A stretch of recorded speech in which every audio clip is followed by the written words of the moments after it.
hari tertua menurut pasaran kejawen ya Jawa itu dina Selasa karo dina Jumat. Nah, malam Selasa karo malam Jumat itu dina lanang karo dina wadon. Nggih. Dadi nek Selasa iki lanang, nek Jumat iki wedok. Dina loro kuwi ndek kekuatan di dalam alam itu ketika masuk di fase ruang waktu getaran hari Selasa dan hari Jumat itu memiliki kekuatan. Makanya nek dina Selasa kuwi dinane wong lanang sing dijukuk apa? Maha luhur, keluhuran. Akhirnya kita diperkuat dengan tatak.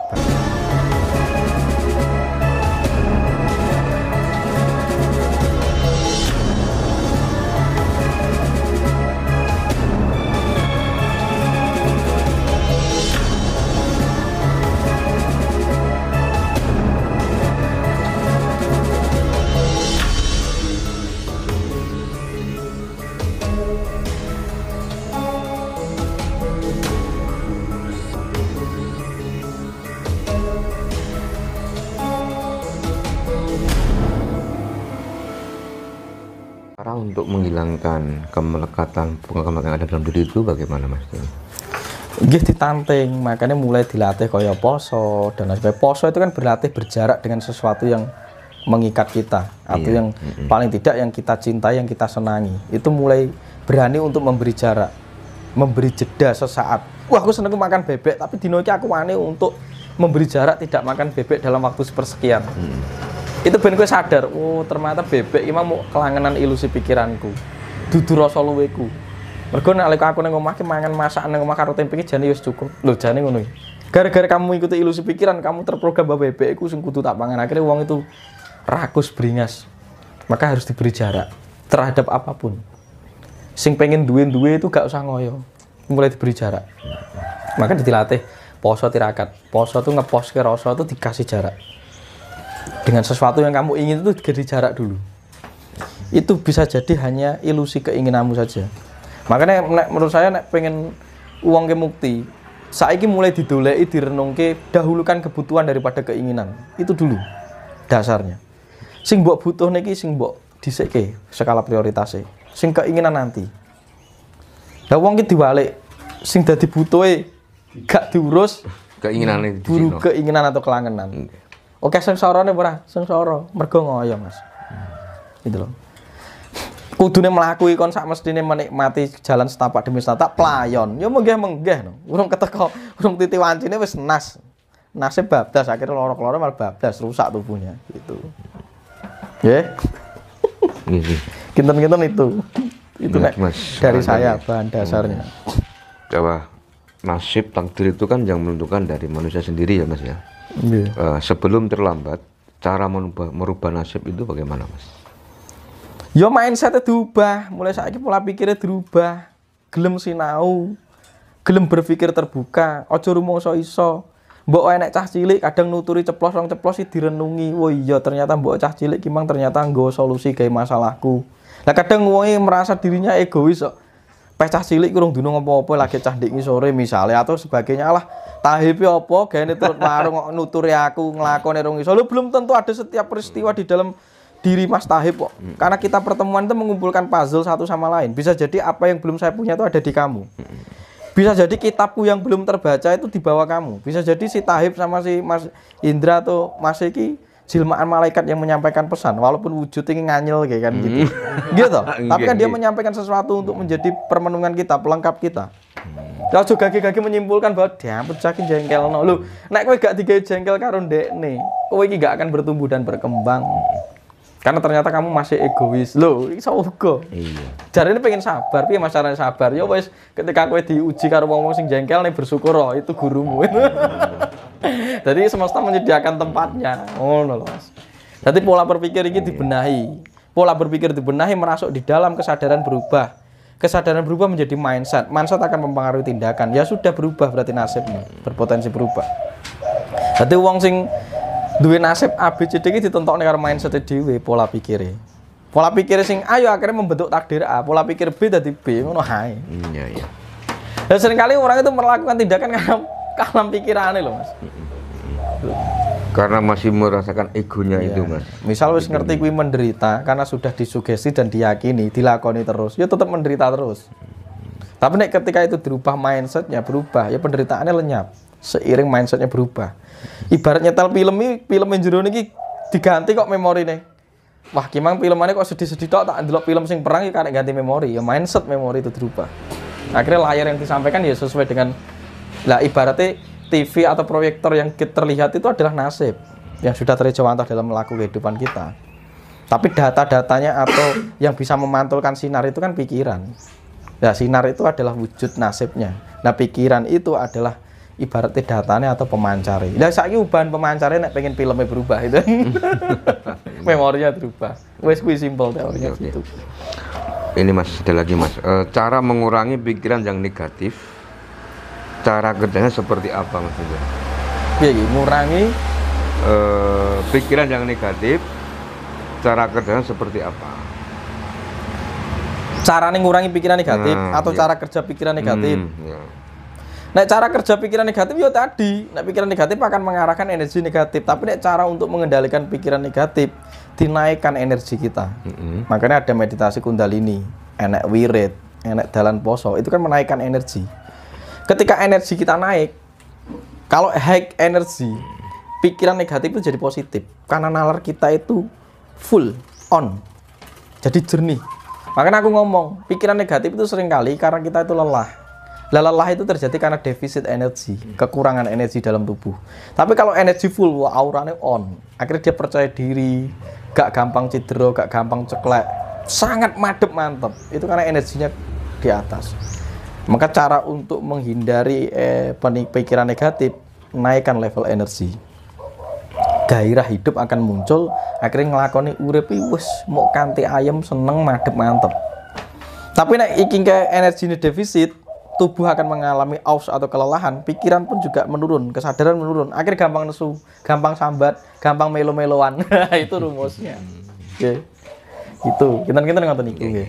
Berarti nanti bisa datang ke bini sepuh untuk njaluk ijazah, untuk njaluk laku-laku itu sebenarnya untuk menaikkan defisit, untuk mengisi tubuh kita itu agar tidak defisit energi. Akhirnya dapat kaweruh, kita itu dapat pitutur itu kan kadang juga energi. Dengan adanya getaran pitutur itu cocok ya karo Mas iki. Ternyata kundalini ya munggah dengan adanya satu kata yang masuk.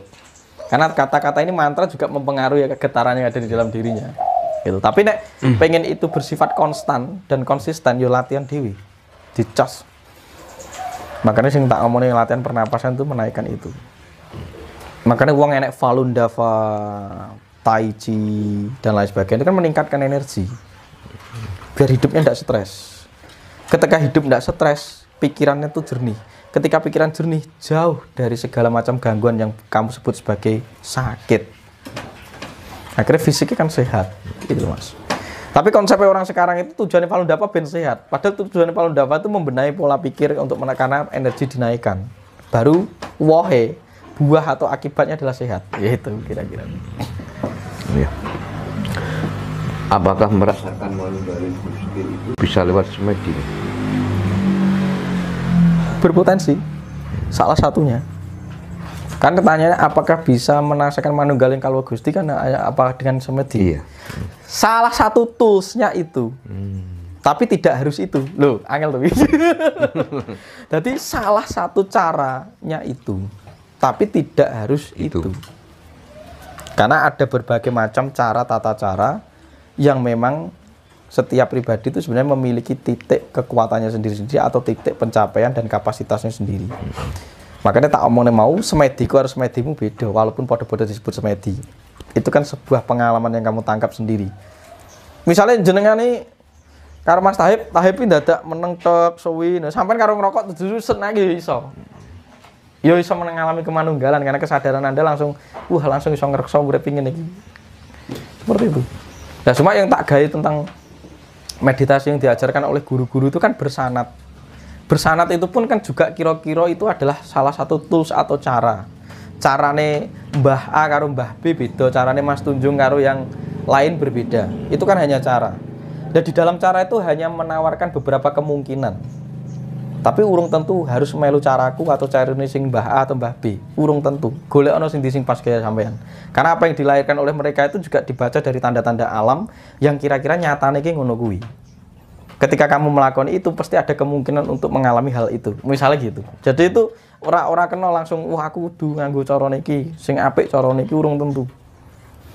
Karena itu ukurannya adalah kemungkinan-kemungkinan. Orang itu hanya menawarkan tata cara. Saya saja menawarkan tata cara. Dan itu pun juga tidak boleh dilekati.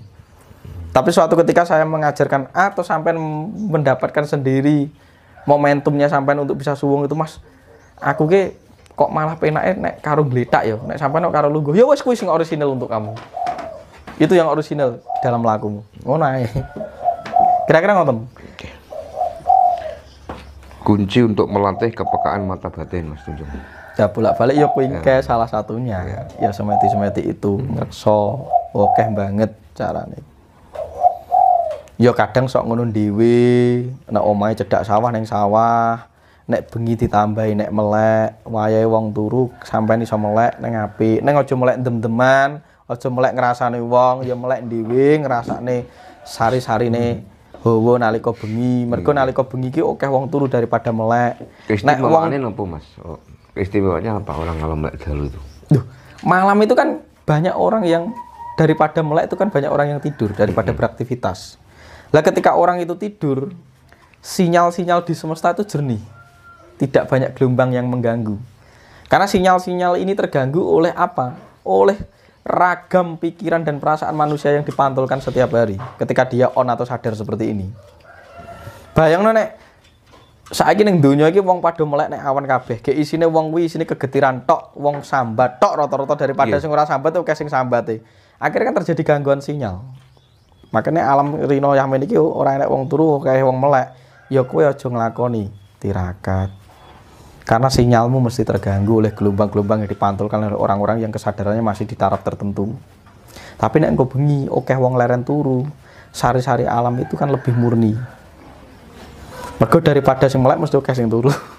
Walaupun tetap enak sing melek dan teman tapi kan lebih sedikit. Makanya gelombangmu itu tidak terganggu. Akhirnya kamu terhubung dengan zat-zat tertinggi itu lebih cun. Ketika menangkap sinyal-sinyal gelombang Gusti itu lebih klik, lebih cepat karena tak ada gangguan sinyal. Gangguan sinyal itu diminimalisir. Tapi nek teori medis melek bengi mari penyakit toh. Betul, Mas. Nang nyatane sing ngomong ngono kuwi lara dhewe. itu rumus ya, itu rumus. Jadi aku dhewe iki melek tak biasane turuku di atas jam 12. Rutin, Mas itu? Rutin, nek iso sampai subuh ya apik. Nek subuh tak jupuk malam Selasa malam Jumat. Hari tertua menurut masaran kejawen ya, Jawa itu dina Selasa karo dina Jumat. Nah, malam Selasa karo malam Jumat itu dina lanang karo dina wadon. Nggih. Dadi nek Selasa iki lanang, nek Jumat iki wedok. Dina loro kuwi ndek kekuatan. Di dalam alam itu ketika masuk di fase ruang waktu getaran hari Selasa dan hari Jumat itu memiliki kekuatan. Makanya nek dina Selasa kuwi dinane wong lanang sing dijukuk apa? Maha luhur, keluhuran. Akhirnya kita diperkuat dengan tatak batin. Dina Jemah kuwi dina welas asih. Tapi digawe wah malam Jemah iki malam wingit, malam angger. Wingit atau welas asih karena itu wanita. Wanita itu harus wingit dan dipingit karena wanita itu artinya wadi, kedalaman. Kowe ra iso memahami wanita itu. Mbok ndek buku 1000 to, kowe arep memahami kekuatan wanita itu ndak bisa. Menungso lanang kan merasa paling kuat to. Salah, sing kuat iku wong wedok. Sing kuat ki biung, dudu bapa. Bapa iso kalah. Makanya sok ngono akeh wong lanang kegudo kalah karo wong wedok. Fakta itu, Mas. Itu kejadian kan nyatanya seperti itu. Ojo nyempelek nek wong wedok. Makanya nek saiki nek kata-kata apa kayak kesetaraan, emansipasi wanita lah itu kudu dipahami kuwi piye maksudnya. Wanita dengan laki-laki harus disetarakan itu gimana frasanya? Wong setiap sesuatu ya, wanita itu dengan haknya sendiri, laki-laki dengan hak sifatnya sendiri, terus disetarakan. Lebih kan seperti bagaimana kamu itu memadakne uyah karo gula iki kudu padha, jelas-jelas beda kadar dan rasanya loh. Gitu. Nek menurut saya tidak menyetarakan, ya. tapi sinergi. Nek sinergi itu cocok. Ibarat tumbuh ketemu tutup, ibarat lingga ketemu yoni. Lah itu cocok. Nek setara iki piye? Nek setara ra iso akhirnya bengkeran terus mbok setarane padu no. Karena merasa karena wis beda sifat, beda karakter gitu loh. Karakter kewanitaan dan karakter laki-laki itu berbeda. Namun dia sinergi. Dia bersambungan lingga dan yoni. Kira-kira ngoten niku, makanya dicukup malam Selasa malam Jumat gitu. Kira-kira ngono, nek Selasa sing apik kliwon, jemaah ya jemaah kliwon. Kuwi kok diomlo jemaah kliwon iki angker wae apa mulih njaluk donga, mati njaluk nyapa mulih njaluk donga iki. Dadi malam apa sosok kliwon tuh anggara kasih dan nanti jemaahnya juga kliwon yang diambil iki malah apik meneh. Karena kliwon itu titiknya tengah itu pancer. Nah itu gelombangnya paling tinggi. Nek iso, nek pas malam-malam kuwi nek iso utuh. Dadi mulai saka bar magrib wengi subuh iki utuh dadi sedina sewengi. Makane nek melek iki apike sampai jam 12. Ning gentore sampai manjing padang neh. Dadi ngukuri. Dadi kowe iki ngecek alam, saka alam padang sampai alam padang meneh. Nek iso, mergo isine mung rino karo wengi. Makanya wong zaman biyen poso ya sedina sewengi, melek ya sedina sewengi nek lakoni. Itu. Nah biyen nek aku karo nglakoni mlaku mubeng iki nek koyo zaman bapak bareng iki ngletaki polo karo kunder dadi ben getir ora turu. Dadi kapan wae arep ngantuk tek kowe kon ngetak polo nah yo gawe gaber-gaber to rasane. Engko terus nggo mlaku neh. Nek wis mlaku ora oleh poso bisu, gak oleh sesrawungan karo wong nek bengi mlaku iki. Sampai berapa hari Mas? Ngecek nek sari opo. Sampai berapa hari Mas? Ya ukuran sedina sewengi 3 dina 3 bengi, 7 dina 7 bengi. Minimal. Makanya was kita, nanti iso awas. Ya tapi gak perlu ditempuh latihan saiki dicicil. Nek iso turu ki sak ndure jam 12 nek bengi. Nek iso. Ben awet. Nek menurutku wong sugih meleki wong terjaga. Terjaga wong sugih eling. Mergo wong ki akeh laline timbang elingi. Nalika mripate wis ngantuk wis ora iso ngeling apa-apa. Makane dilatih melek ben eling. Mergo sing diarani cagake urip ki angin. Angin ki dununge ning meleke mripat. Merga wong nek ngantuk iki berarti kekurangan oksigen. Mesti bukan laline. Wes gitu ya kira-kira. Nah itu tak bahas sing nanti. Nek sing njaluk diwedari bab-bab jero aku aja disoting. Ya. Gaya sampean dhewe nanti. Nek sore ini bengi ya jawan ngene iki. Nek bahas sing bengi ya kudu bengi, yo tekok bengi bahasa ya awan. Kita kan ngoten deh. Ini yang terakhir Mas Tunjung. Nggih. Tidak pernah berdoa, ya kan? Tidak pernah ritual. Tapi semua apa yang diinginkan dikabulkan. Nah, bagaimana menyikapinya? Yo enak wae. Ada kan betul kan? Kan sarana, guna itu kan hanya taraf untuk menjadi sebab akibat. Iya. Nek tujuane sampean itu adalah pencapaian, lah nek wong sing wis madhep mantep ya yo gak butuh sarana guna. Karena yang diseranakan dan digunakan adalah perangkat dirinya sendiri, batinnya sendiri. Orang-orang yang masih butuh sarana dan guna yang bersifat abu rampen, ritual dan lain sebagainya, itu orang-orang yang masih rapuh batinnya. Makanya butuh diseranani golek gondelan, golek abu rampe, golek sesaji, golek ritual, ben batine iki menep, ben kenceng, keyakinane madhep mantep. Lah nek iki wis madhep mantep iki wis ora kanggo. Karena sing dikanggone perangkat sing ning jero. Ngoten lho. Makane diarani sabda dadi. Urung iso kocap sak kocap ning lambe sak ning jerone batin iki wis ketekan. Sampene urung teko kene, sampean meremtek ngene mbayang teko kene wis teko kene batine. Makanya kecepatan kaya dene buruk. Makanya mungkin sing dianggap buruk kendaraan Rasulullah ketika mencapai langit Sabtu 7 itu batin itu angen-angen. Makanya kaya dene tapake kontol angayang. Kecepatannya melebihi kilar cahaya. Saka kecepatan cahaya sik cepet batinmu. Bahkan nek gak percaya jagat sak isine iki mlebu ning awakmu. Nek ora percaya ndelok iki kabeh merem mripatmu wis mlebu ning angen-angenmu kabeh. Karena kowe iki nggo ngerekam jagat sak isine iki terjadi kan ada realitas kesadaranmu sing gelar. Tapi nek mbok rem nek tek mlebu ning jero jagat angen-angenmu dhewe. Makane gelar jagat nggulung jagat.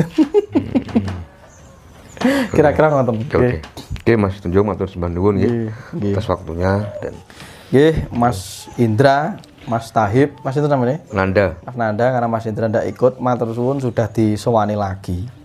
Jadi apa yang saya sampaikan itu mau jadi tutur tinular, semoga bermanfaat untuk orang-orang, untuk umat-umat. Semoga pikirannya dapat terbuka, berkembang dan lain sebagainya. Akhirnya kita mencapai kepada peradaban yang kita mau, yang kita kehendaki. Nanti sampai tidaknya bukan urusan kita, itu urusannya sing urip. Tugas kita hanya ngurip-nguripi dan ngurup-ngurupake. Ada kurang lebihnya tutur kata yang saya sampaikan ini. Mungkin kalau ada bini sesepuh yang mungkin atau dulur-dulur dimanapun masih belum bisa sinkron, masih terasa terganggu dan masih merasa, saya mohon maaf sebesar-besarnya karena saya hanya bisa bercerita. Tenan orane engko nek wis dilakoni dan sudah dialami. Sama-sama tahu kita akan menjadi enak dan lebih gamblang, lebih iso sinergi. Yang penting sabar, kita itu sabar nggih Mas Indra. Jenengan disuruh ke sana kemari nyopir ono rene. Nah itu mungkin sampean gak perlu nglakoni melek kaya aku Mas Tahib. Nggih, melek kaya aku, poso kaya aku. Ning ketika sampean iso nyetir mobil kanthi awas lan waspada wi lakonmu. Itu lakonmu. Mas Indra ketika kamu juga rela kesel-kesel di kongkon yang Banyuwangi, yang Magetan sampai ke Solo itu ya lakonmu. Jadi ndak usah ngoyong-ngoyong lakoni poso, nek iki mbok lakoni tenanan, kamu berdakwah dengan menshooting orang-orang yang akan mengangkat citra-citra atau peradaban Nusantara, itu dakwah jenengan semuanya. Kira-kira seperti itu. Kurang lebihnya apa yang saya sampaikan, nek enek salah kuwi aku, nek enek bener kuwi Gusti. Wis ngono wae. Aku enggak wani menyahak dan dibagaimon. Semoga sinergi bareng-bareng. Gitu nggih. Rahayu Sagung Dumadi. Rahayu.